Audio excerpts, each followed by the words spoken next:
Hello friends, welcome to my channel. আজকে আমরা এসেছি অক্ষয় তৃতীয়ার স্নানে।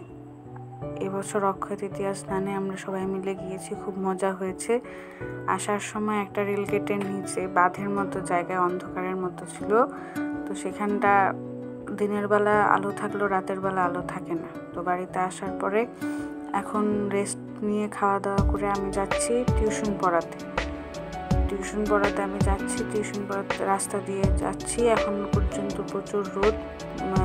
তখন 4টা সোয়া 4টার মতো বাজে, তো এখনো প্রচণ্ড রোদ ছিল রাস্তায়, মেঘের কোনো, আর প্রচণ্ড গরমও ছিল। দেখতে দেখতে আমি বাড়ির সামনে এসে বসে যাকে পড়াই, সে কিছুক্ষণ লিখছিল ভদ্রভাবে, তো তার লেখার সময় ভিডিও করলাম। তারপর পড়ানোর শেষে আসলাম বাড়িতে। এসে দেখি আমাদের বাড়ির মিকু ছোট ভাই, সে তাকে কোলে নিয়ে আমি কতক্ষণ খেললাম, ও আমার সাথে কোলে ছিল।